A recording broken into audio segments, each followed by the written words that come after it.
ബജ്രംഗ് ദളിന്റെ ഭാരവാഹി എന്ന് പറയുന്ന ആള് അവിടുത്തെ പഞ്ചായത്തിന്റെ OBC മോർച്ചയുടെ പഞ്ചായത്ത് കമ്മിറ്റി പ്രസിഡന്റായിരുന്നു.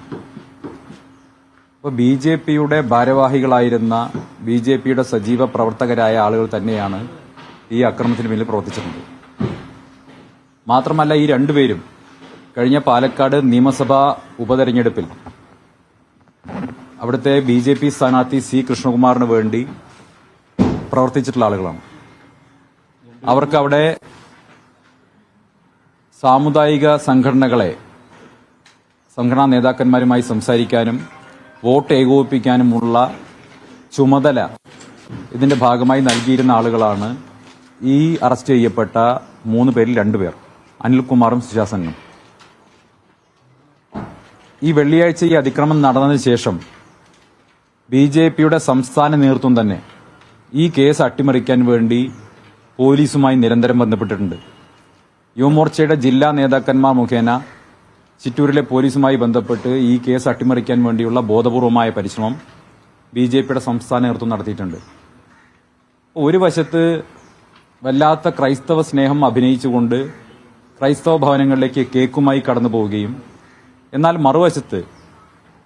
മറുവശത്ത് ക്രൈസ്തവരെ ആക്രമിക്കാനും അവരുടെ വിശ്വാസങ്ങളെ ആക്ഷേപിക്കാനും അധിക്ഷേപിക്കാനും ഒരു സ്കൂളിൽ കുട്ടികൾ വളരെ നിഷ്കളങ്കതയോടെ നടത്തിയിട്ടുള്ള ഒരു കരോളിനെ പോലും ആക്രമിക്കാനുള്ള സംഘപരിവാറിന്റെ ശ്രമം, ഇത് കേരളത്തിൽ നിലനിൽക്കുന്ന സാമുദായിക സൗഹാർദ്ദം തകർക്കാൻ ലക്ഷ്യമിട്ടുകൊണ്ടുള്ളതാണ്.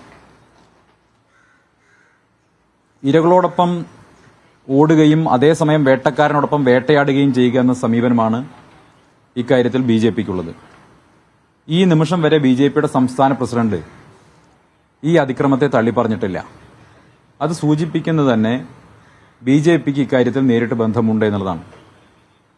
ഈ ആക്രമിച്ച അക്രമത്തിന് നേതൃത്വം നൽകിയ പ്രതികളിൽ 2 പേരും BJPയുടെ മുൻ ഭാരവാഹികളും സജീവ പ്രവർത്തകരുമാണ്. 3-ൽ 2 പേരും. അതുകൊണ്ട് തന്നെ ഈ കേസ് അട്ടിമറിക്കാൻ വേണ്ടിയുള്ള ശ്രമം BJPയുടെ നേതൃത്വം നടത്തിയിട്ടുണ്ട്. ഇവർ ഈ തെരഞ്ഞെടുപ്പുമായി ബന്ധപ്പെട്ട ചുമതലകളിൽ ഉണ്ടായിരുന്ന ആളുകളാണ്. പാലക്കാട്ടെ സ്ഥാനാർത്ഥി C. കൃഷ്ണകുമാറുമായി വളരെ അടുപ്പമുള്ള ആളുകളാണ് ഈ ഇപ്പോൾ അറസ്റ്റ് ചെയ്യപ്പെട്ടിട്ടുള്ള 2 പേരും. കേരളത്തിൽ ക്രൈസ്തവ വിഭാഗത്തിന്റെ വോട്ട് തട്ടാൻ വേണ്ടി, സാമുദായിക സൗഹാർദ്ദം അട്ടിമറിക്കാൻ വേണ്ടി ഏറെക്കാലമായി BJP ശ്രമം നടത്തി വരികയാണ്.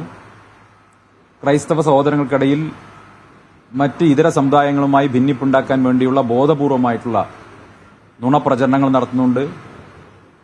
പക്ഷെ അതേ സമയത്ത് തന്നെ ഒരു വശത്ത് കൂടി ക്രൈസ്തവ